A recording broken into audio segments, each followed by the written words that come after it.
después un protocolo paso a paso con fotografías y algún caso clínico para que veáis vosotros.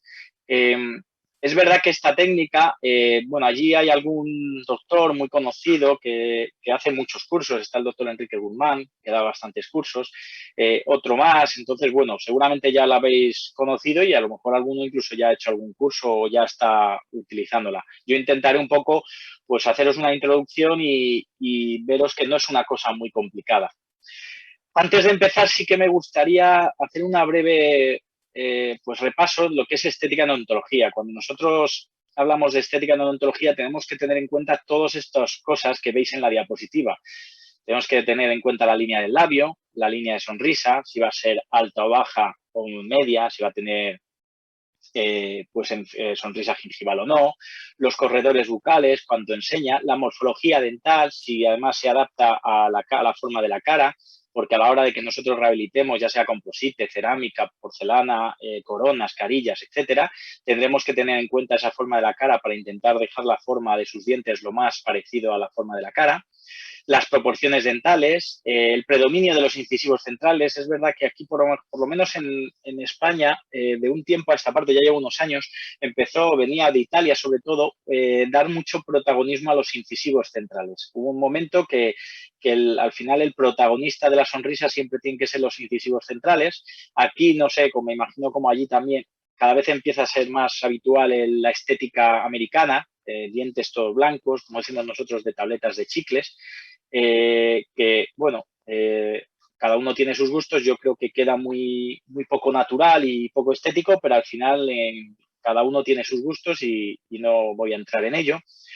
Los puntos de contacto, las troneras interdentales incisales, las troneras interdentales gingivales, el contorno y morfología gingival, la inclinación axial, el análisis del arco, la línea media. Ya os digo que generalmente es más importante una línea media inclinada que desviada. Se nota mucho más una línea media que está inclinada pero centrada que una línea media que está desviada. Tom Cruise tiene la línea media desviada, la tiene toda la vida, y Scarlett Johansson, por ejemplo. Entonces, eso sí que lo tenemos que tener en cuenta. Y al final, la armonía. La armonía al final es que cuando nosotros veamos un paciente con su sonrisa en todo el global, en todo el conjunto de la cara del paciente, pues que quede natural, que quede bonito. Porque muchas veces vemos fotos de pacientes de dientes que quedan bien, pero igual si ampliamos el zoom, sacamos esa sonrisa y la ponemos delante de la cara del paciente, ya no queda tan bien, queda un poco antinatural. Entonces, sí, eso sí que es importante. También me gustaría enseñaros esta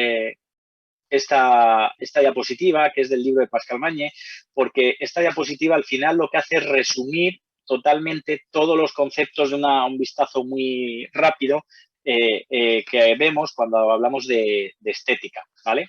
Si os fijáis, por ejemplo, tenemos lo que es el eje axial de los dientes. Generalmente ya sabéis que los incisivos centrales tienen una inclinación hacia mesial, ligeramente hacia mesial, y que a medida que nos vamos yendo hacia atrás, cada vez tienen mayor inclinación. Después, si os fijáis también la unión, los cénit gingivales, que como sabéis también, si no os lo digo, generalmente suele estar ligeramente a distal de la línea media, de la línea del eje del diente, de la línea media del diente, y que cuando nosotros hacemos una línea de unión entre lo que es la línea del cénit gingival del central con la línea del cénit gingival del canino, el lateral generalmente siempre queda por debajo de esa línea.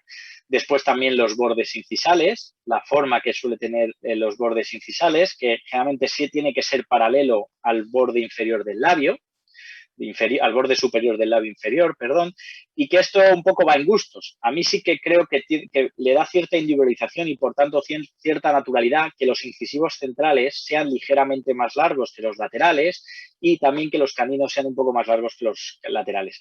Pero es verdad que, como decíamos antes de la estética americana, cada vez se piden más los pacientes que el borde incisal sea prácticamente recto, que haga un poquito de curvatura, pero que no haya prácticamente diferencias entre los centrales y los laterales.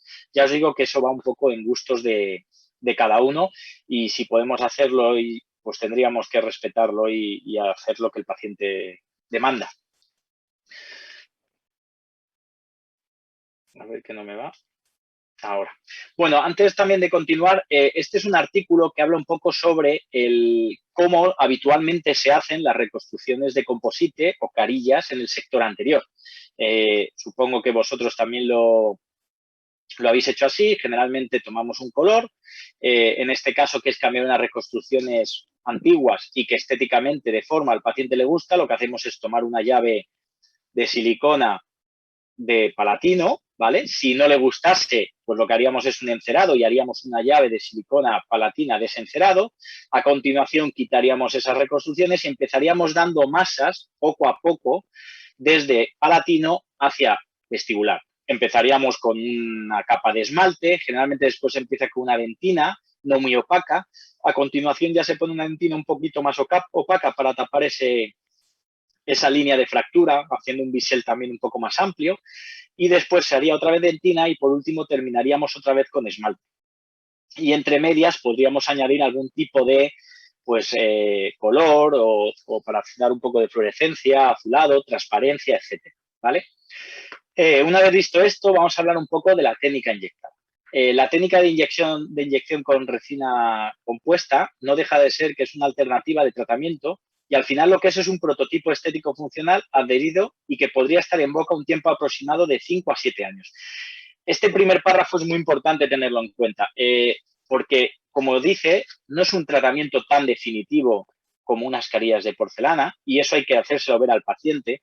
Yo generalmente a mis pacientes les hablo de un margen de 5, 7, incluso 4 y 8 y dejo ese margen tan largo de 8 años, de 4 años, entre 4 y 8 años, porque como sabéis, nosotros cuando colocamos algo en la boca, una vez que se colocan, nosotros podemos influir en varios factores, en darle una buena oclusión, en hacer una buena adhesión, etcétera. Pero al final hay una serie de factores extrínsecos a nosotros que depende mucho de ese pronóstico, de esas restauraciones que hagamos. Depende mucho de la higiene del paciente, depende mucho de la comida que utilice, si utiliza muchas cosas que tiñan, pues evidentemente se teñirá más. Depende también del uso. No es lo mismo un paciente que apenas muerde cosas que paciente que a lo mejor está todo el día comiendo bocadillos, etcétera, que igual no ocurre nada, pero puede arriesgarse a que se fracturen. Y eso yo muchas veces lo digo a mis pacientes cuando me dicen que sí pueden morder y yo les digo, pues esto es como cuando tú tienes un coche. Tienes un coche y tú lo puedes meter puntualmente por el campo para ir a algún sitio. El problema es que te arriesgas a que en el campo pilles un bache y los amortiguadores se rompen. Pues con los dientes, con este tipo de restauraciones y con carillas incluso de porcelana, pasa lo mismo. O sea, puede ocurrir eso y hay que hacérselo ver al paciente. También al final es un procedimiento totalmente aditivo, casi siempre, y no necesitamos anestesiar ni hacer ningún tipo de preparación o desgaste. En el 90-95% de los casos no tocamos el diente. Y si lo tocamos, hacemos un breve bisel que, como siempre nos quedamos en esmalte, generalmente nunca tenemos que anestesiar al paciente. Lo único importante, y es lo que pone al final de ese párrafo, es tomando en base la oclusión como un factor esencial para la longevidad de la restauración. Es necesario que nosotros, cuando hacemos sectores anteriores, demos una buena oclusión posterior para estabilizar lo que hagamos delante y unas buenas guías. Por eso, cuando yo escucho a veces que hacemos reconstrucciones o carillas en caninos de composite y no se les rompe, no se les rompe por una sencilla razón, porque estamos dando guías caninas suaves, con no mucha difusión, para que los brazos de palanca y las fuerzas que se ejercen sobre ese tipo de restauraciones, pues no sean muy altas. Por tanto, todo se va a basar en eso. Cuanto mejor hagamos la reconstrucción, la adhesión, y encima le demos una buena protección oclusal, bien a base de una guía canina suave o una función de grupo, pues mejor nos durará ese tipo de restauraciones. Después, otra cosa importante es que esta técnica ya os digo, que se ha puesto muy de moda, aquí en España, por ejemplo, a través de varios cursos que dio el doctor Enrique Díaz Guzmán, se puso muy de moda, pero esta técnica está ya descrita en el libro de Douglas Terry de 1996. O sea, estamos hablando de que tiene 25 años esta técnica ya. Es un libro que ahora en España, como se ha puesto de moda, se ha hecho una edición en español nueva, y el cual él estuvo ya aquí hace unos años, que unos alumnos míos del máster fueron, y la verdad es que él utiliza el composite para todo, para restaurar coronas, carillas, etcétera, y como veréis más adelante en la presentación sirve para muchas cosas. Por tanto, no es algo nuevo, sino que es algo que ya se hacía hace mucho y que ahora con las mejoras de la adhesión y la mejora de los materiales que utilizamos de restauración, pues está mucho más justificado el utilizar esta técnica. Yo esta técnica la empecé a utilizar hace ya 8 o 9 años, no como tal, pero sí que ya utilizaba, ya lo veréis, llaves transparentes, etcétera, y por tanto es una técnica que funciona dentro de, como todas, las limitaciones que tiene. ¿Qué ventajas tiene esta técnica en comparación con otras, a lo mejor? Pues es un procedimiento, como hemos dicho, ultraconservador, que devuelve la función, la biología y la estética anterior y posterior con alta flexibilidad. Digo posterior porque cada vez más se está utilizando para aumentos de dimensión vertical. A mí me gusta menos, porque al final lo bueno que tiene esta técnica es que es una técnica, como yo digo, buena, bonita y barata. Es sencilla de realizar, no tienes mucho tiempo para hacerlo y los resultados medios siempre son muy buenos. En cambio, cuando nos metemos para hacer sectores posteriores, ya cuesta más el aislar, el separar los dientes, el trabajar en zonas posteriores, las fuerzas que se generan en sectores posteriores no son las mismas que en anteriores. Por eso a mí en este tipo de casos, de situaciones, yo prefiero restauraciones indirectas, tipo incrustaciones, ya sea con porcelana, con bisilicato o bien tipos composites, los nuevos composites híbridos que hay, Lava Ultimate de 3M, Vitadynamic de Vita, Cerasmar de GC, pues ese tipo de restauraciones más que en posteriores. He hecho algún caso, lo veréis, pero me gusta menos. Otra cosa es cuando hacemos a lo mejor para aumentos de dimensión vertical de forma temporal. Después es un tratamiento rápido. Es verdad que una vez que dominas la técnica, yo antes me hacía 6 carillas anteriores de composite, podía tirarme 2 horas o 3 horas y en 1 hora con esta técnica generalmente la suelo realizar. Es 100% reversible. Esto también es relativo porque efectivamente si no tocamos el diente es reversible. Pero vosotros habéis quitado alguna vez composite o cuando igual nos dicen, a mí me dicen muchas veces cuando hago carillas de estas que no tallas el diente, te dicen, bueno, ¿es reversible? Y digo, bueno, sí, pero quitar una carilla o quitar composite a veces es complicado. A veces no sabes diferenciar bien qué es el composite y qué es el diente, aunque estés con un bisturí, etcétera. A veces al final siempre tocas algo de diente. Por eso lo de reversible yo lo pondría entre interrogantes. Después, como casi nunca tocamos el diente y la adhesión siempre es en el esmalte, la predictibilidad es muy alta. Se sabe y está más que demostrado que la adhesión al esmalte es la mejor que hay. Ya hablaríamos de dentina, en la cual ha mejorado mucho, y en raíz, en cemento, que ya efectivamente ya no es tan buena, pero en esmalte sabemos que funcionan las cosas. Por tanto, es una técnica que es bastante predecible. En la mayoría de los casos, como hemos dicho, es una técnica totalmente aditiva. ¿En qué casos no? Pues evidentemente, si nosotros tenemos un paciente que tiene algún diente vestibulizado, el paciente lo entiende muy bien que si él quiere alinear todos los dientes, ese diente se tendrá que tocar un poquito para llevarlo un poco para atrás. Entonces, bueno, es verdad que en algunos casos no es del todo aditiva. Después, por otro lado, es una técnica que no necesita, en principio, anestesiar. Porque, como digo, no solemos tocar el diente y cuando tocamos el diente suele ser ligeramente haciendo un bisel en el esmalte. Pongo blanqueamiento entre interrogante porque a veces, efectivamente, en estos casos estéticos, siempre el tratamiento, este tipo de tratamientos cosméticos, empezamos antes haciendo un blanqueamiento para darle un color más blanco. Entonces, en esos casos que el paciente puede tener algo de sensibilidad, pues para que el paciente esté más cómodo y vosotros estéis más cómodos al tocar o al poner el ácido, etcétera, pues a lo mejor es conveniente el anestesiar. Y otra cosa de las buenas que tiene esta técnica es que no tiene capa inhibida.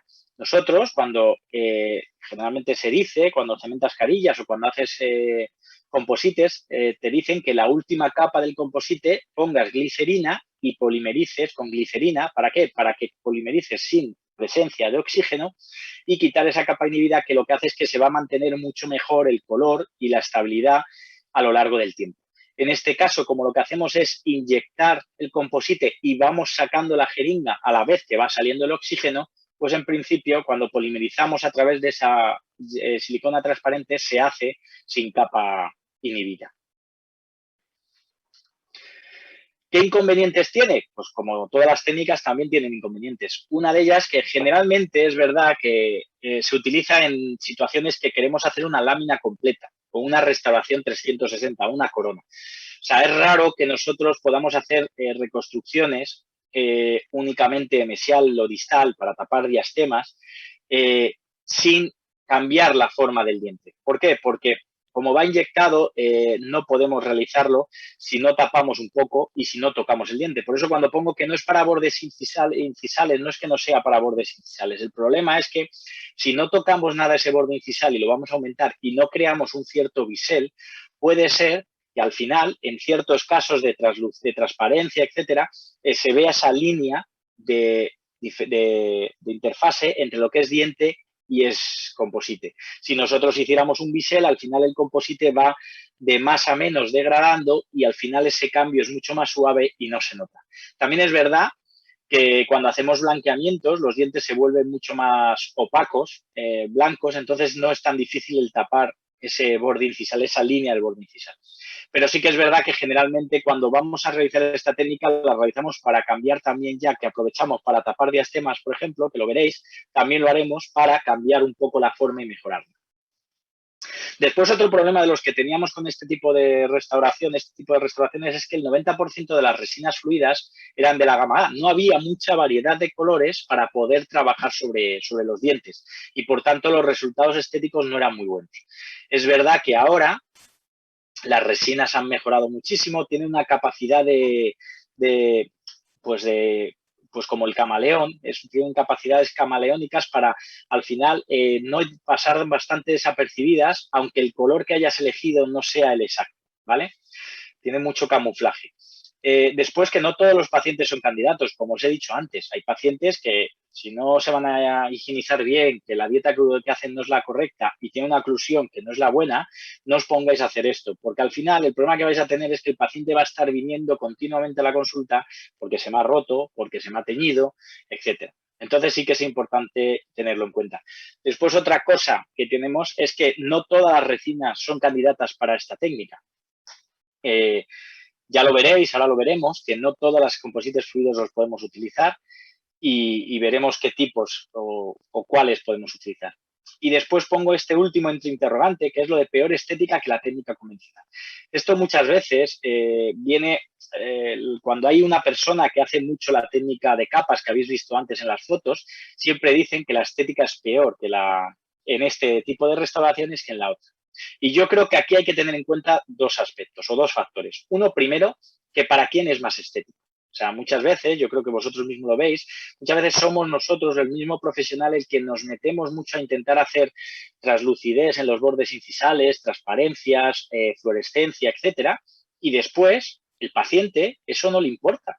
Lo único que mira es la forma, que el color sea más o menos homogéneo y no mira tanto que le hayas dado algo de translucidez. De hecho, a mí me pasa a veces con composite y con porcelana que el paciente se lo ve y dice, me veo el borde un poco gris. Y le dice, no, tiene cierta translucidez, cuando cierras los dientes ves que no aparece. Y dice, ya, me lo veo gris. O a lo mejor cuando le hacemos una carilla con esa microtextura muy marcada, pues la colocas, el paciente hace así, le toca con la lengua y dice, esto está rugoso. Y tú le empiezas a explicar, no, la incidencia de la luz en esas irregularidades hace que la luz se transmita en diferentes direcciones y que quede estéticamente mucho mejor y mucho más natural. Te mira con cara como diciendo, ¿qué está diciendo este? Hace así con la lengua atrás y dice, está rugoso. Entonces, por eso os digo que por una parte ese factor es importante. A veces nosotros hacemos las cosas más para que las vean nuestros profesionales, nuestros compañeros y digan qué bien lo hemos hecho, que nos den la palmadita para que el paciente lo vea. Al final, en este tipo de casos, lo que tienes que ver es que el paciente, en una situación social normal, en una distancia social normal y en fotos y vídeos, se vea bien y punto. Y por otro lado, también otro factor importante es las manos del profesional. Por eso digo que ¿es peor esta técnica que la técnica convencional? Dependerá de las manos del profesional. Yo soy honesto y yo creo que todos tenemos que ser honestos y no decir que hacemos todo maravilloso. Yo, el problema que tenía con la técnica de capas que os he enseñado antes es que en mis manos no era una técnica predecible. Y yo lo que más odio cuando estoy practicando, realizando mi profesión, es que lo que haga no sea predecible. Yo con la técnica en capas había veces, y yo de todos, no sé cuántos estáis ahora mismo, pero hacer un poco de crítica y valorar y pensar para vosotros mismos si no os ocurre lo que me pasaba a mí. Yo de repente hacía unas reconstrucciones, unas carillas anteriores de composite y de repente me podían quedar muy bien y de repente me podían quedar muy mal. Es decir, yo podía tener un 5 sobre 10 o un 6 y podía tener un 9, un 10, pero era una cosa que no controlaba. De repente lavas la textura, cuando vas a los cursos de carillas, de composite, no, la textura con la fresa tal cual, después te pules, se te va la microtextura, tienes que intentar volverla a hacer. O sea, me refiero que hay que controlar muy bien esa técnica. Y a mí, en mis manos, no era una técnica que controlara tanto. Me tiraba a lo mejor 2 o 3 horas y a veces el resultado no era el bueno. Yo con esta técnica sé que siempre voy a conseguir un 7, un 8 y si no, un 9, un 10. Y eso es lo bueno de esta técnica, que al final cualquiera va a mejorar los resultados, sus resultados medios a un notable o sobresaliente. Y eso pasa mucho también con el CAD/CAM, con las fresadoras, etcétera. Muchas veces, ¿qué pasaba cuando tú mandas un trabajo a un laboratorio, la corona, y te la hace quién? Pues si es un laboratorio grande y te la coge un técnico, te puede hacer una chapuza y si te la coge otro técnico, te puede dejar una corona estupenda. ¿Cuántas veces a mí me ha pasado que mando la corona y la corona me viene con unas líneas que parece que los surcos lo han hecho en la cerámica con una sonda? Entonces, al final ese factor humano influye. En cambio, ¿qué ocurre ahora con las fresadoras? Pues que lo que vas a saber es que tú vas a tener siempre una corona de una anatomía oclusal de 8 para arriba. ¿Por qué? Porque lo hace una máquina y siempre va a estar estandarizado. No va a influir que te la haga Pepito o Juanito en el laboratorio. Entonces, eso sí que es importante. Por eso lo de que peor es peor estética la técnica convencional es relativa. También es verdad que es una técnica que sí que puedes hacer capas si quieres. Tienes varias formas de hacerlo. Tú puedes coger y antes de hacer la capa de dentina, pues pon una capa antes de hacer la capa final, pon una capa tú de dentina e inyectas con un esmalte. Otra opción que tienes es inyectas con dentina y después quitas, haces un cutback tú en el propio diente y vuelves a inyectar con esmalte.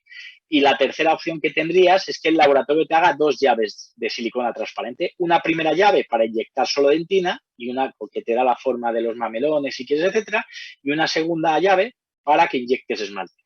Por tanto, tiene muchas variaciones y yo creo que no es tanto como dicen. Bueno, indicaciones. Las indicaciones de esta técnica yo las he ido ampliando a medida que he ido realizando la técnica. Yo no lo conté al principio, yo esta técnica llevo haciéndola lo que os he dicho, 8 o 9 años, pero sí es verdad que yo esta presentación la hice a raíz de que hablé con un compañero mío de la Universidad de Valencia, profesor, y le dije que hacía esta técnica y me dijo que a ver si les podía dar una clase de la técnica y un paciente en directo para que vieran cómo se hacía. Entonces, bueno, pues yo me preparé una presentación que no tiene nada que ver con esta ya, porque era mucho más cortita, y después les hice la presentación. Entonces, yo al principio la utilizaba solo para carillas de composite y reconstrucciones de composite después de la ortodoncia. Era para lo único que lo utilizaba.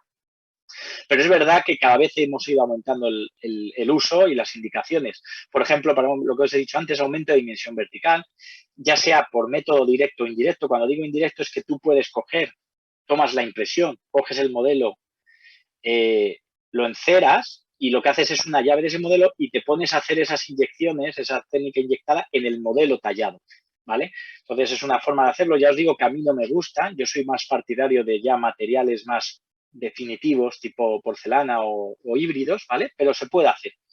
Después, pacientes jóvenes, ¿cuántas veces un paciente que viene que tiene agenesia de laterales o agenesia de caninos y que tiene 13 o 14 años, que no le puedes colocar un implante porque todavía no ha desarrollado del todo y hay que esperar, que a veces no le puedes colocar un Maryland de los de típicos con una chapa metálica o de porcelana en palatino por la mordida que tiene, pues en esos casos yo más de una vez he hecho como una especie de Maryland por vestibular.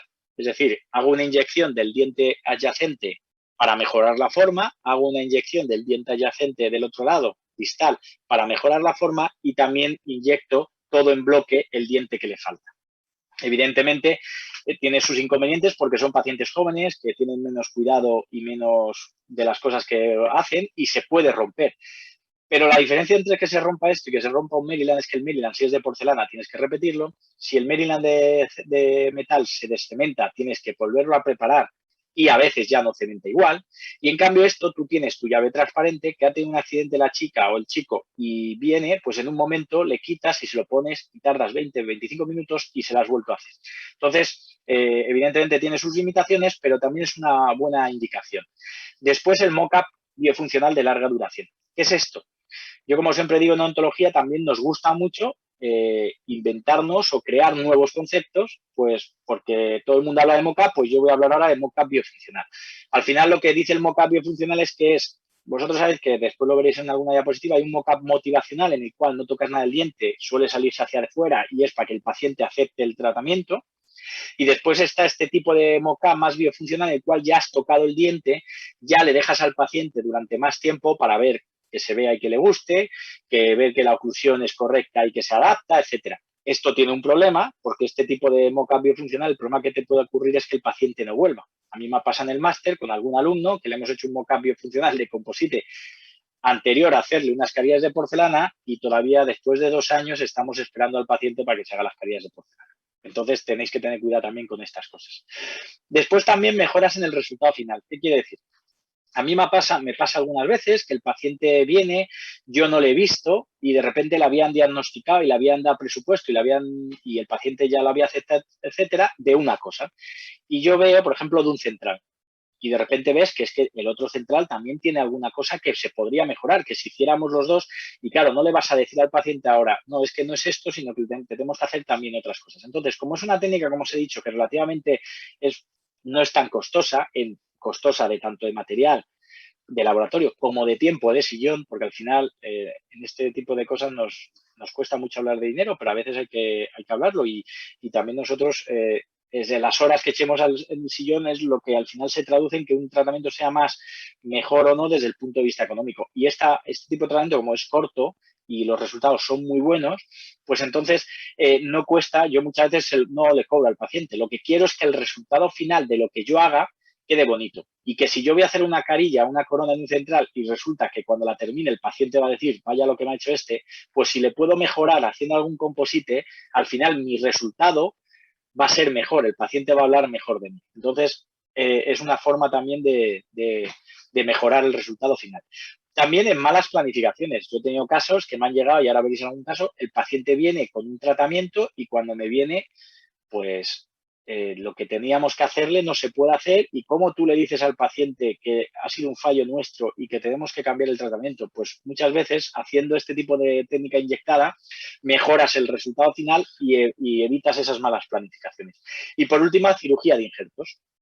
Esto es una de las cosas últimas que he hecho, pero es verdad que las cirugías de injertos alguna vez me ha pasado que tú haces un injerto, sobre todo cuando vas a colocar un implante, que haces el injerto para coger volumen, etcétera, y resulta que ahí tú no puedes apoyar nada. A lo mejor no puedes poner lo que decimos, un Maryland de metal, porque si pones un Maryland de metal, al final, ¿qué ocurre? Que puede chocar y después si tienes que quitar puntos, tienes que volver a hacer un injerto porque no haya ido, tienes que quitar el Maryland, ya no pega igual. Entonces, en esos casos muchas veces hacemos provisionales inyectados, de tal manera que si tenemos cualquier problema lo quitamos, miramos, si tenemos que hacer un nuevo injerto, volvemos a hacerlo y volvemos a inyectar. La inyección no va a presionar nunca ese injerto. Entonces, es una buena opción, porque si no, también tendríamos la opción de removibles, de cangrejo, pero pasa lo mismo. Por mucho tú que no des oclusión, etcétera, cuando el paciente lo utilice comiendo, lo que sea, va a rozar en esa zona que no es lo más adecuado. Bueno, ahora ya, después de tanta letra, sí que me gusta enseñaros algún caso. He traído bastantes casos. Este es un caso que lo que decía antes de mejorar el resultado final. Este es un paciente que me viene a consulta en la clínica, después de haber terminado la ortodoncia, y en el cual viene para cambiar esa corona que está provisional en el central, en el 21. Evidentemente, la encía está donde está, el paciente no la enseña, ya tiene el implante colocado, con lo que es complicado el hacer cualquier cosa ahí. Y bueno, ¿y qué hacemos? Tiene esas troneras, si os fijáis, en la zona del central, tiene la parte del diastema abierta. Entonces, claro, yo le puedo hacer una corona. Y bueno, quedará como todo lo demás, pero a lo mejor añadiendo un poquito en algunas zonas, el resultado final se va a mejorar mucho. Entonces, bueno, ¿qué suelo hacer yo en estos casos? Yo en estos casos suelo mandar la restauración final, y cuando mando la restauración final, en el mismo modelo de la restauración final, como veis, me hacen un encerado de las zonas que le pido yo y me hacen la llave transparente. Eso lo que hago al final es mejorar, como os digo, el resultado final. Esto es un poco peculiar porque este es un caso en el cual en vez de utilizar, que se utiliza muchas veces un pilar y la corona con la cerámica rosa incluida en la corona, como habéis visto antes en el provisional, en este caso es el mismo pilar el que tiene la cerámica incorporada ¿Para qué? Para que primero la higiene ahí va a ser mejor porque el perfil de emergencia va a ser mucho más favorable y después estéticamente parece que la corona sale más de la encía que de la otra manera. Ya os digo que este es un caso que el paciente al final enseñaba muy sutilmente en situaciones muy concretas esa encía, o sea que tampoco era muy necesario. Pero sí que fijaros cómo mejoramos al final el lateral, esta unión del central, y todo haciendo como os digo. Y esto yo al paciente no se lo cobro, pero lo hago porque al final va a ser bueno para mí, va a aumentar el trabajo que ve el paciente y va a salir mucho más contento. Otro caso es este, por ejemplo, en el cual viene el paciente porque tiene ese 11, pues con una reconstrucción incisal corta, que viene de otra clínica que ya se ha terminado la ortodoncia, y entonces me viene para hacerse una carilla solo en el central. Ya sabéis que las carillas o centrales, si no lo digo, quizás sea el caso más complicado de estética, un central solo. Y cuando es un central y oscuro, ya ni os cuento. De hecho, tú vas al laboratorio, le mandas el central y muchas veces el laboratorio te dice, te regalo la carilla del otro lado, porque sabe que muchas veces va a tener que hacer dos o tres centrales. De hecho, muchas veces el laboratorio, por una carilla de un central, no te cobra como si fuera una carilla sola, sino que generalmente cobra un poco más, porque sabe que a veces va a tener que hacer varias repeticiones. Entonces, en este caso, pues bueno, pues veis, quitamos esta así ahora, quitamos el composite, limpiamos un poquito, hicimos un poco de blanqueamiento tanto externo en toda la boca como interno en ese diente. Y el problema que tuvimos con este paciente es que yo directamente le hice una carilla de un central, con la misma forma que tenía el otro central.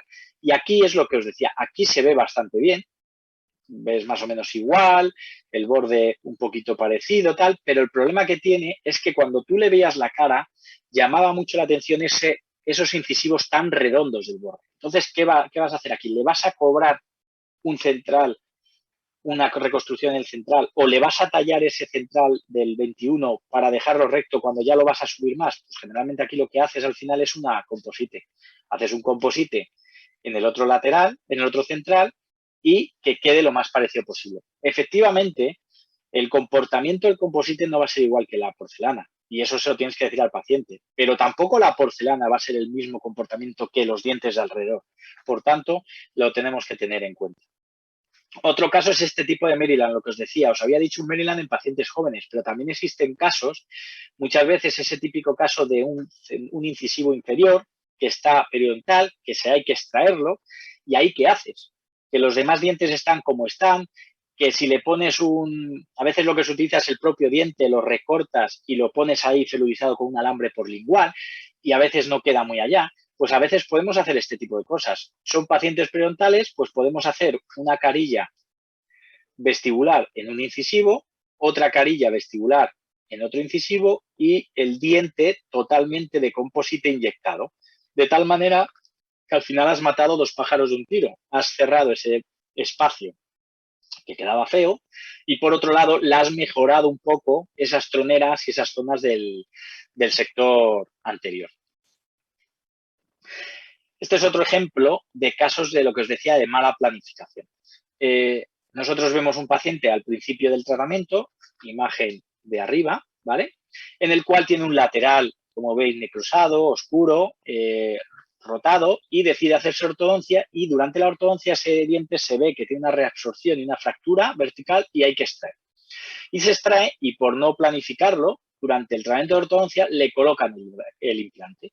Y le colocan el implante y me viene a mí para rehabilitarlo, porque es sector anterior, y me viene en la imagen que tenéis abajo. Es decir, me viene todo este espacio para rehabilitar, ya tiene el implante colocado, para rehabilitar el diente. ¿Qué hacemos aquí? Le dices a la paciente que claro, que como no nos hemos comunicado, pues que tengo que hacerle coronas o tallar casi todos los dientes para intentar mejorar esa proporción, o le digo a la paciente que la limitación que tiene el implante, que tenemos que volver a colocarle ortodoncia para intentar llevarnos los dientes con la línea media que la cambiaríamos, etcétera. Pues esos casos de malas planificaciones, la solución más sencilla y más práctica es intentar nosotros a través del composite, haciendo un encerado, ver hasta dónde podemos llegar.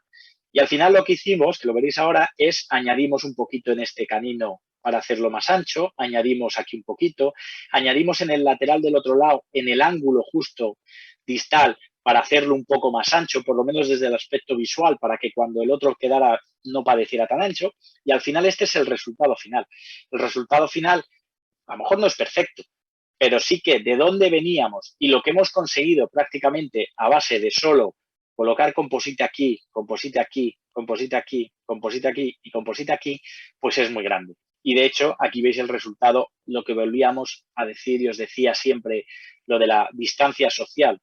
Aquí lo que estáis viendo en un ordenador, cuando lo vemos en los congresos es una pantalla enorme, pero al final es armonía, queda estético, queda natural, ¿vale? Entonces eso es lo que tenemos que buscar. Y eso a mí es verdad que por eso cada vez me gusta más el composite. No sé si os pasa a vosotros, pero yo cada vez con la porcelana, que he hecho muchas carillas y trabajo mucho la porcelana, cada vez me cuesta más y trabajo más incómodo, entre comillas, porque al final el composite yo se lo pongo y no le gusta el color o lo que sea, sé que tengo capacidad de reacción, de cambiarlo, si no ese sería otro, pero la porcelana, como lo coloques, a mí me ha pasado alguna vez que colocas las carillas y te dice, no me gusta el color, aparte, aunque los haya visto antes, etcétera, dices que no me gusta el color, entonces me crea mucho más estrés la porcelana que el composite. Y además, ¿cuántas veces me ha pasado que de repente le pongo unos provisionales de resina, de tipo Proten, de Boco, Structure o lo que sea, y cuando le voy a colocar las carillas me dice, me gustaban más los provisionales.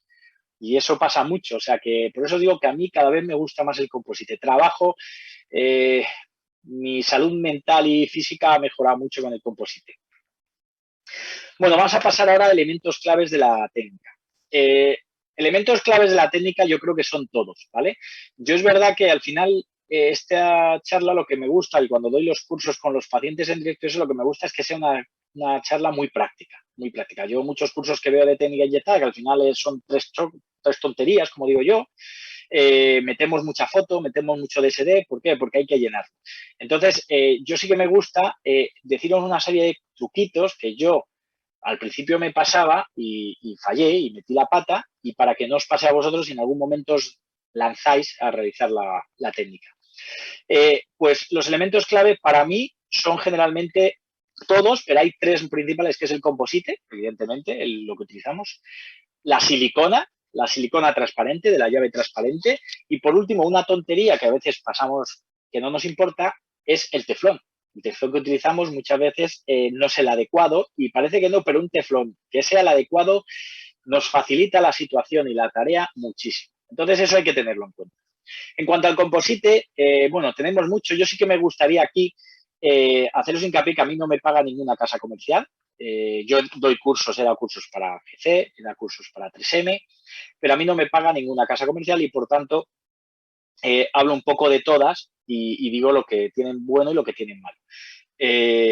Sí que es verdad que aquí veis un poco, yo aquí lo único que he metido son las tres marcas, hay muchas más, que puede ser GC, 3M y Ivoclar. El Genial Universal Flow de GC, el Empress Direct Flow de Ivoclar, el Tetric Evo Flow de Ivoclar, el Filtec Supreme XT de 3M y el último que ha salido de IGC, que es el Universal Injectable. Y hablo un poco de estos porque son los que he utilizado un poco. Y tenemos, al final, por ejemplo, el Universal Flow, el GN Universal, es un composite que tiene 15 colores. Si os fijáis, tiene de colores, tiene el A1, el A2, el A3, el A3 y medio, el A4, y llega a tener estos del final, que estos del final es JE, Junior Enamel, y Anterior Enamel, AE, Adult Enamel, perdón. GC tiene un sistema de colores diferente, por ejemplo, a Ivoclar. Casi todos los composites tienen esmalte A1 esmalte, A2 esmalte, E1 esmalte. GC tiene muchas dentinas, alguna opaca, como veis la O2, la O3, y después tiene tres esmaltes. Uno más luminoso, que es el JE, y uno menos luminoso. Y entonces es muy sencillo de utilizar. Después tenemos el Empress Direct Flow, pero que solo se utiliza a veces para reconstrucciones de composite para dar caracterización. Tenemos un tras opal, un opalescente, un transparente más transparente y un enamel bleach XL. Y después tenemos el 3M, el Filtec Supreme XT, que también tiene 12 colores y que llega hasta el extra white. Sí que aquí yo ya hago diferencia. Yo utilizo mucho el GC, ya os lo digo, después os explicaré, y utilizaba el Universal Flow porque era el que había. Pero el GC tiene un inconveniente, y yo se lo digo al comercial y al director de ventas aquí de España, yo se lo digo muchas veces, es un composite muy amarillo. O sea, el A1 de GC puede corresponder perfectamente a una 2 o una 3 de 3M. Y esto lo digo Porque claro, el Universal Flow que veis ahí solo tenía un bleach, un BW, que parece, dices, bueno, un blanqueamiento, ¿cuándo vas a utilizar un blanqueamiento? Pues yo lo utilizo mucho, porque yo tengo pacientes que se hacen antes el blanqueamiento. Y aparte, como es un color muy amarillo, este tipo de composite yo prácticamente solo utilizo el A1 y el B1 y el bleach, porque el A2 ya queda muy amarillo. En cambio, el 3M tiene un color blanco muy blanco. Y Voclar tiende más a azul y a gris, en cambio 3M es más blanco. Entonces yo cuando tengo que hacer algo muy blanco suelo utilizar más 3M. Otra cosa que os tengo que decir es que yo al final, a ver, perdón, está el Threadripper Flow, que tiene 14 colores, ¿vale? Y yo lo que os voy a poner ahora, como os digo, que no me paga ninguna casa comercial, yo lo único que he hecho ha sido coger de la web o de las bibliografías que te dan las casas comerciales de su composite y lo he traído aquí. Con eso quiero decir que, evidentemente, como son cosas que trae desde la propia marca, ninguno va a hablar mal de la suya, ¿vale? Para que lo tengáis en cuenta simplemente. El Tetric Everflow, como veis, te viene todo el tipo de indicaciones para cementación adhesiva, reparación de calidad del composite, clases 5, etcétera, ¿vale? Estas son las características o las propiedades físicas y sí que me interesa que os fijéis en esta, ¿vale? En 114 megapascales de resistencia a la flexión, ¿vale? A la fractura, más o menos, para que nos hagamos una idea. Después, bueno, estos son ya pruebas que hacen ellos, evidentemente, con otros composites en los cuales, como comprenderéis, siempre sale ganador su composite. En la superficie rugosa, la de arriba, pues al final la que mejor se comportó fue Tetric Everflow. El brillo de la superficie en porcentaje, el que mejor se comportó fue Tetric Everflow con Tetric Flow, también de Voclar. Un poquito más que Filtex Supreme y mucho más que Grandium Flow, pero bueno. Y después, esta es un poco pues la radiopacidad que tiene y después la viscosidad que tiene el composite. Después hay otro composite que es el de 3M, que además ahora lo ha cambiado, precisamente no tanto por esta técnica inyectada que os digo, porque, y lo veréis después en un caso, la técnica inyectada 3M no indica este composite para la técnica inyectada que hacemos nosotros. No lo indica porque pues no se quieren pillar los dedos, porque ya les pasó con lava, con las restauraciones de lava que estaban indicadas para coronas y como se descementaba mucho porque la gente no las cementaba bien, pues ya dejaron de indicarlas para coronas y ya solo se utilizan para incrustaciones sobre todo. Entonces no se quieren pillar los dedos para este tipo de restauraciones hacerlas con este material. Yo las hago, yo eso digo a la directora de 3M de formación en España y a nivel europeo, que ya he hecho algún curso con ellos, se lo digo, yo utilizo este composite y va bien. Ellos lo utilizan más para un tipo de inyección que después os enseñaré algún caso que es el método Bioclair, que es americano, es unas matrices, las matrices Bioclair, y para eso sí que utilizan este composite, pero no lo utilizan como yo estoy hablando ahora de técnica inyectada como tal. Sí que os digo que el color blanco es muy blanco y es el que suelo utilizar yo cuando el paciente tiene un color muy blanco o el paciente quiere un color muy blanco. Bueno, lo que os digo, lo que han hecho ha sido mejorar al final la punta. ¿Para qué? Pues la punta se puede doblar, el diseño es mucho mejor.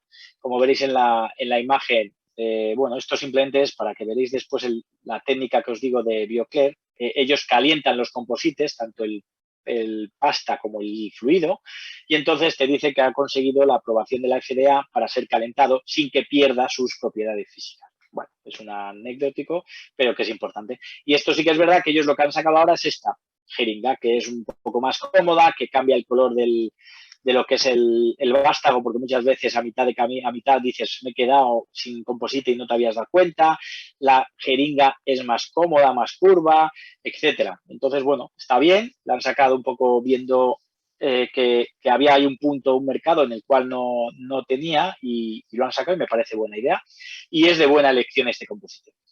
Y después está este. Este es pues GC ha sido listo y ha visto el filón en la técnica inyectada y le ha puesto universal inyectable. Y es más, lo vende muchas veces el pack en composite y silicona. Este jack, a diferencia del otro que habéis visto, el Universal Flow, este ya tiene BW, esa XBW, ya tiene un extra bleed. Es que en el otro tenía mucha fluorescencia. El problema que tenía también el Universal Flow EGC es que cuando salían, yo ya soy mayor y aquí en España tampoco hay mucho, pero las típicas luces de discoteca moradas, pues a veces ocurría que cuántas veces ves a uno y de repente veis o que no tiene un diente parece, porque es una corona que la cerámica no tenía nada de fluorescencia, o un composite que no tenía nada de fluorescencia, o de repente ves los dientes, como no sé si veis Friends de la serie, en Ross, un capítulo que hay de blanqueamiento, de repente apagan las luces y se ve todo súper iluminado. Pues esto igual.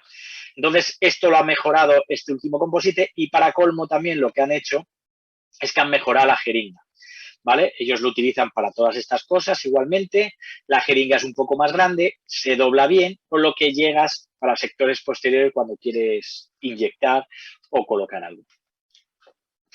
Y aquí, bueno, lo que sí que se ve por las pruebas que han hecho ellos es que es verdad que de todos los composites fluidos que hemos visto, es el que mejor resistencia a la flexión tiene. Por tanto, yo sí que si vais a hacer cosas en sectores posteriores, yo me iría más a este tipo de composite. Y si fuera más en sectores anteriores, muchas veces me preguntáis, bueno, aquí veis otro como, pues eso, el pulido que tiene, el desgaste, y después en la estabilidad del color, que pues lo metieron en una solución de café, en una solución de curry, vieron que de todos los que hicieron fue el que menos color cogió. Es verdad que tiene mucha estabilidad del color, si lo pules bien, como veremos después, el envejecimiento del composite es bueno, necesita un mantenimiento y eso hay que avisarlo al paciente cada año mínimo con la higiene, hay que pulirlo y darle brillo, pero se mantiene muy bien el color. Entonces, bueno, antes de pasar a este punto de las siliconas, a mí muchas veces me preguntáis lo que os decía, ¿qué composite utilizas tú? ¿O qué composite debo utilizar? Como yo os he dicho, a mí no me paga ninguna casa comercial y sí que yo siempre os recomiendo que utilicéis a nivel de anteriores, cualquier composite fluido de primeras marcas, Ivoclar, 3M, GC, Boco, va a ir bien.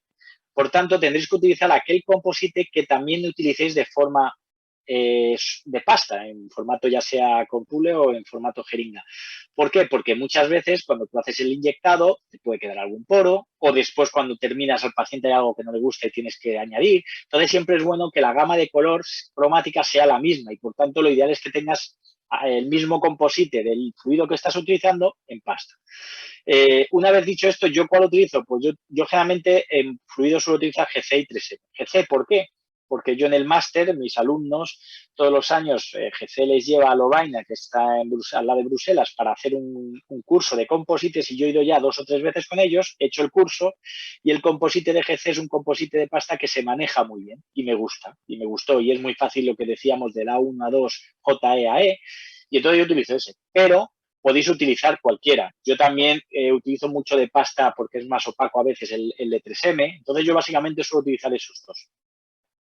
En cuanto a la silicona, igual que el composite os digo, que lo mismo da, en la silicona yo creo que no hay lugar a dudas. En la silicona, la mejor silicona que tenemos es la Exaclare de GC, ¿vale? Memosil 2 de Hero Sculpture, no sé, lo típico, no sé si se comercializan en México, porque yo, por ejemplo, la Exaclare, yo la tenía porque me la mandaban de Estados Unidos, pero hasta hace 3 años, yo creo, 2 años no se empezó a comercializar aquí en España, en Europa, entonces no sé cuál se comercializa o no. Pero para que os hagáis una idea, la Memosil es muy buena en cuanto a propiedades físicas, es rígida, tiene cierta elasticidad, pero tiene un color más azulado, que tampoco viene mal, porque a veces cuando inyectas ese contraste te permite ver perfectamente por dónde va el composite. Transil F, que es de Ivoclar, no es mala, propiedades físicas también muy buenas, pero quizás no es tan transparente, es un poquito más opaca. Elite Transparent es la que suelen comprar mis alumnos porque suele ser la más barata, entonces en propiedades físicas y ópticas no es la más adecuada, es menos resistente, es mucho más opaca, ¿vale? Entonces yo creo que la Exaclare es la mejor y no es que lo crea, es que lo he probado. Aquí veis algunos ejemplos de tacos, que esto es de GC, de tacos de silicona, en la cual veis como la última que se ve negra es la Exaclare. ¿Por qué? Porque la luz, como veis aquí que pone, pasa el 97,3% de luz, básicamente.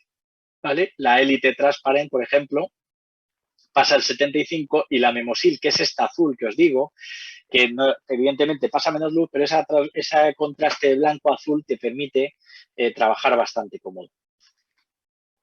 Yo sigo hablando, yo estoy de hablar a través de un ordenador, no sé si va todo bien. Supongo que si me dejáis de escuchar en algún momento me avisaréis, o sea que sin problemas.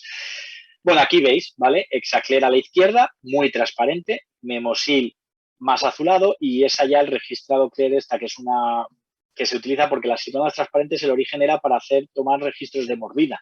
Entonces esta no podéis ni inyectar nada ni nada. O sea, esta es de laboratorio o la utilizáis para oclusión, ¿vale? Y después el teflón. El teflón, que es una tontería y que muchas veces no hacemos hincapié en ello. Cuando nosotros vemos el teflón, generalmente tenemos estas cosas. Tenemos la longitud, 12 metros, la anchura, 12 milímetros, el grosor, 0,075, y una cosa que casi nadie, y algunos teflones ni siquiera lo pone, es la densidad. Y para mí eso es muy importante, la densidad. Porque lo ideal sería que tuviera una densidad de 0,35. Y lo ideal es la que tienes a la derecha. Yo utilizo esa a la derecha porque a veces he ido a estas macro almacenes de bricolaje, que tienen multitud de teflones y resulta que no tiene uno que sea de 0,75 y de 35 de densidad. ¿Por qué? Porque de 0,70, si cogemos uno lo podemos hacer, pero ya es más grueso y cuesta a veces colocarlo. Y la densidad tiene que ser esta porque cuántas veces, no sé si os ha pasado a vosotros, pero yo muchas veces cuando mi auxiliar intenta cortarlo, de repente el teflón me lo da arrugado, etcétera. Y el teflón, para este tipo de técnica, tiene que sea un teflón muy manejable, que tú cuando lo vayas a colocar entre los dientes no se quede, no se despelleje, no se deshilache y entre perfectamente y puedas colocarlo alrededor del diente sin dejar ninguna arruga. Entonces, ya os digo que para mí, la densidad de 0,35 es muy importante y esto a medida que he ido haciéndolo durante años, pues lo he ido viendo. También, por ejemplo, Enrique Díaz Guzmán en su día, él dice que él limpia el teflón con alcohol. Yo, con todos los respetos, yo no lo hago. O sea, me parece, no sé, porque dice que tiene un aceite que puede influir en la polimerización. Yo, verdaderamente, no me gusta, o sea, no lo hago, pierdo más tiempo. Imaginaros si tengo que hacer 12 o 14 teflones, ponerlo en gasas de alcohol, realmente no lo hago. Después, el protocolo paso a paso. Pues bueno, el protocolo es bastante sencillo. Esto es un poco el protocolo que hago yo cuando viene el paciente. Una historia clínica, una exploración, fotos, DSD, impresiones, encerado, mock-up, realización de la llave transparente y técnica de inyectado. ¿Vale? Voy a ver unas breves pinceladas, lo que os digo, de historia clínica, exploración, fotos y DSD. Podríamos hablar 2 horas, pero creo que no es el objeto. Sabéis y tendréis mucha gente que lo haga mucho mejor que yo y lo explique mucho mejor que yo, pero sí que me importa y es muy importante en la historia clínica estas cosas. Cuando viene un paciente a consulta tenéis que preguntarle todas estas cosas. Yo siempre lo hago. Le digo que viene, qué no le gusta de su boca, qué quiere mejorar. Casi es mejor, en vez de decir que no le gusta, que a veces eso pues ya choca mucho en el paciente, es decirle qué le gusta y qué quiere mejorar. Intentar siempre preguntar o hacer cosas en afirmaciones, no en forma negaciones. Y es muy importante valorar qué expectativas tiene y que si esas expectativas son realistas. Y esto es muy importante porque quizás sea la cita más importante de todo cuando hacemos estética. Porque yo nunca me he arrepentido de decirle a un paciente que no le trato, porque no veía que no eran realistas, etcétera, y me he arrepentido muchísimo de tratar a pacientes. Entonces, yo tengo casos de pacientes que vienen que dicen, no, pues hace 3 años quise arreglarme la zona de adelante, pero como no existían las cosas, las mejoras que hay ahora y los materiales, pues sabía que no me iba a quedar perfecto y como yo quiero la perfección, pues me lo voy a hacer ahora. Pues yo directamente le dije que yo no era la persona adecuada porque no me sentía capacitado y lo mandas a otro. Lo mandas a otro, digo, que se vaya a otro sitio. Si tenéis algún enemigo que os cae mal, le podéis decir, pues iros a la consulta del doctor X, que te lo va a hacer muy bien. Porque son verdaderos problemas. Al final es un paciente que te hipotecas con ello y la estética es tan subjetiva, entonces tenéis que tener en cuenta si sus expectativas son realistas o no. Yo ya no me refiero a que sean más bonitas o menos con el gusto que tú tienes. Lo que os decía de los dientes blancos. A mí hay gente que me pide los dientes de color pater, color lavabo, blanco. A mí no me gusta. Pero si yo se lo puedo dar al paciente, se lo doy. Porque yo nunca he tenido problemas con dejar los dientes blancos, no he tenido que repetir nunca nada, y en cambio, cuando por encabocenería mía, por decirle al paciente que le va a quedar más natural, se los he puesto, en vez de un 0M3, un 1M3 de la guía Vita de 3D Master, pues me ha hecho repetir el trabajo. Entonces, yo ya no me refiero a realistas del color, sino realistas en otro sentido. Yo tengo una anécdota de una compañera que yo trabajaba y mi compañera trabajaba al lado con una puerta de estas que se comunicaba con un camarote. Y ella empezó a trabajar en la clínica y ella me decía que le gustaba la estética. y ella de vez en cuando se pasaba, me miraba. Y después de 2 años trabajando al lado mío en el gabinete de al lado, escuchando a los pacientes de estética hablar, tal, hizo endodoncia. O sea, para que veáis lo que es la estética. La estética, yo siempre digo que no es difícil. La estética es tener un buen técnico de laboratorio, ser más o menos cuidadoso y, sobre todo, tener mucha mano izquierda y mucha compresión y mucha paciencia con los pacientes. Y es lo único que necesitamos. Por tanto, cualquiera puede hacer estética. En cuanto, bueno, pues lo que os digo, en cuanto a la exploración, pues podemos hacer las fotos, ya podéis hacer todas las fotos que queráis, pues como veis, centrales, laterales, etcétera. Este es un paciente que tenemos en el módulo de formación continua, en el cual hacemos 2 pacientes en directo, uno de una cirugía, una rehabilitación de carga inmediata total arriba sobre implantes y otra de colocación de carillas. Entonces hacemos un módulo de DSD, de prueba, otro de tallado en directo y otro de cementado de carillas. Y bueno, ya os digo que podéis hacer todas las fotos que queráis, intraorales, las oclusales, evidente. Esta está muy bien, la oclusal de esto, porque si tenéis que tocar algo el diente, aquí se ve muy bien si hay algún diente fuera de plano y tenéis que explicárselo al paciente. Después también tenéis las típicas para DSD. Ya sabéis el truco para poder hacer estas fotos más o menos en el mismo encuadre. Generalmente lo que se hace es que cogemos una caja de guantes y la ponemos en horizontal, o sea, en vertical así, y que el paciente sujete con la cabeza en la pared la caja de guantes. Entonces, con la caja de guantes sujetada, se pone el separador y cuando le haga la foto del separador le explicas que se lo quite y sonríe inmediatamente. Al tener la caja de guantes sujetando con la cabeza no puede moverla y encuadras perfectamente las dos fotos porque tienen que tener el mismo tamaño y el mismo encuadre para que después puedas fusionarlo a la hora de hacer el DSD, ¿vale? También tenéis el escáner facial para si queréis trabajar, porque el DSD, yo siempre digo que el DSD 2D pues no te sirve más a ti que al paciente, porque el DSD 2D es para que el laboratorio sea una idea, pero no es real.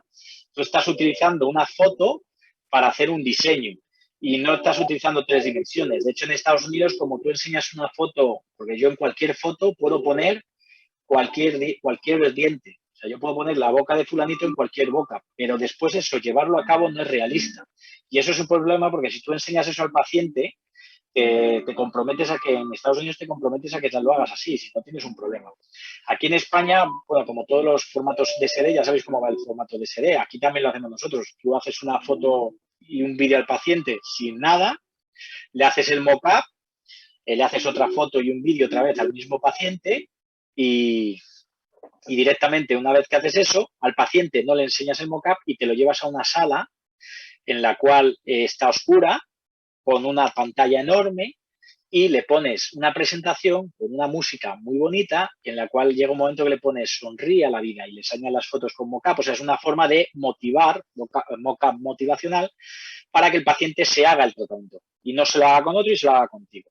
Esto os habrá pasado cuando vais a comprar. ¿Cuántas veces vas a comprar a un sitio y entras y te gusta y tienes ganas de comprar por el olor, por cómo los colores, las luces, cómo está colocado todo, y en cambio vas a otro sitio que tiene lo mismo y dices rápidamente, vámonos de aquí que no quiero comprar nada?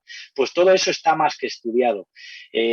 DSD dice que no enseñemos nunca al espejo a un paciente, porque cuando tú enseñas una foto o un vídeo, como el que os digo con imagen, el cerebro, el paciente está pensando con el lado derecho, con el impulsivo, el motivacional, el que le gusta.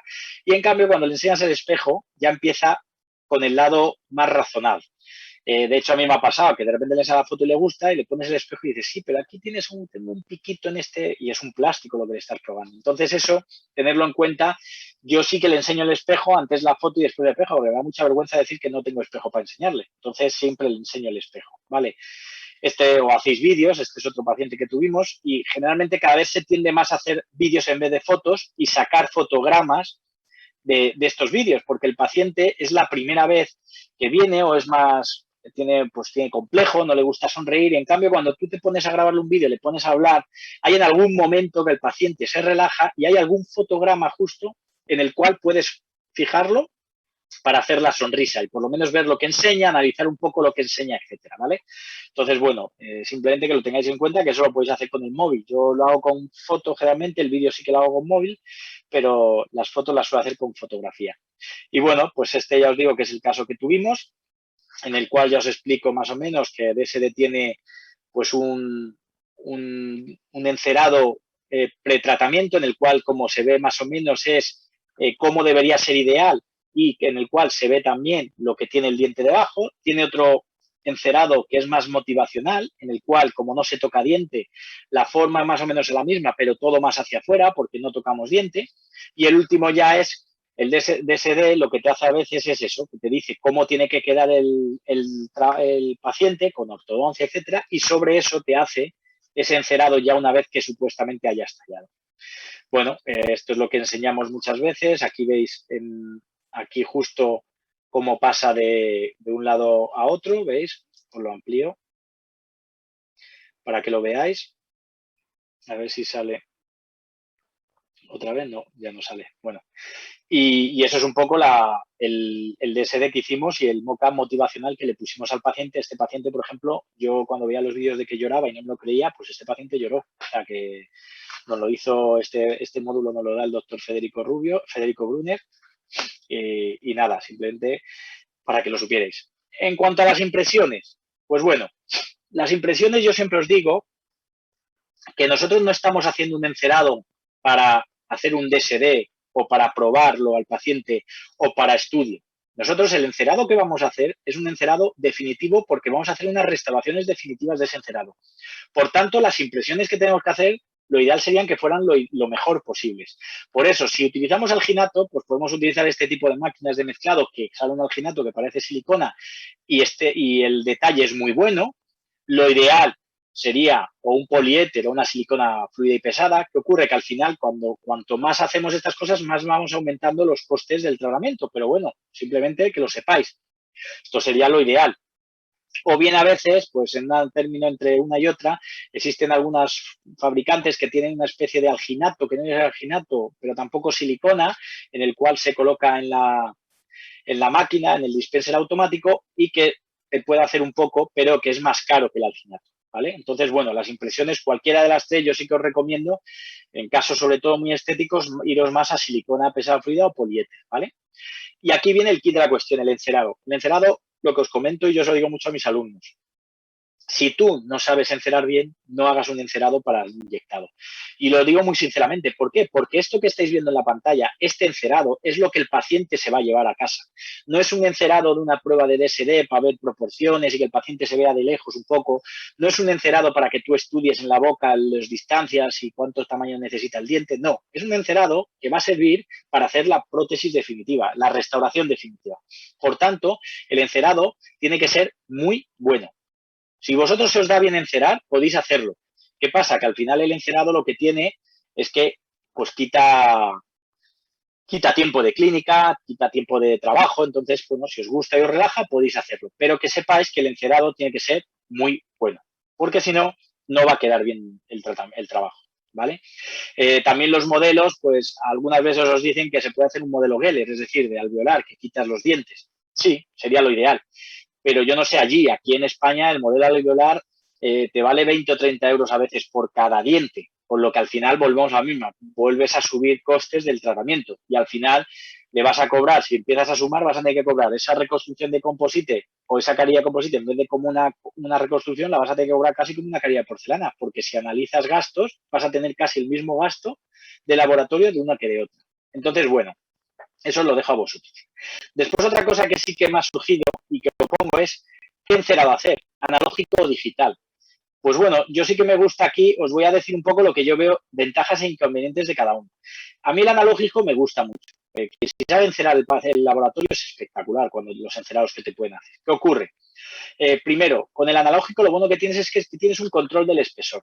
¿Qué quiero decir con eso? Si veis la foto anterior, yo aquí puedo ver hasta dónde llega el encerado, si el encerado se transparenta la escayola en algún punto, etcétera. En cambio, en el digital no controlas ese espesor. Y eso es muy importante a veces, porque tú al final tienes que intentar que la reconstrucción que tú hagas, las carillas que tú hagas de composite, tengan más o menos el mismo grosor. Porque si no tienen el mismo grosor, habrá en alguna zona que no es lo mismo que tú utilices un B1 o un bleach con un grosor muy grande a un grosor muy pequeño. porque el color que te va a quedar no es el mismo y por tanto al paciente le va a chirriar a veces. Entonces es muy importante tener ese control del espesor y en el analógico lo tienes. Si tú ves que el encerado se transparenta un poquito, tú sabes que ahí vas a tener que tocar un poco el diente, ¿vale? Después el control de la localización, lo que veíais antes. Hay en algunas cosas en las cuales no sabemos hasta dónde llega el encerado, hasta dónde no, si hay que tocar en algún diente o no. Y en el digital ocurre eso. Otras veces es la transición. Siempre en el analógico el encerado se adapta mejor, la transición es mejor entre el diente natural y la cera que cuando hacemos en digital, que ahora lo veréis, que a veces sale un escalón, etcétera, y sobre todo si el laboratorio no controla para qué es, muchas veces os hacen el típico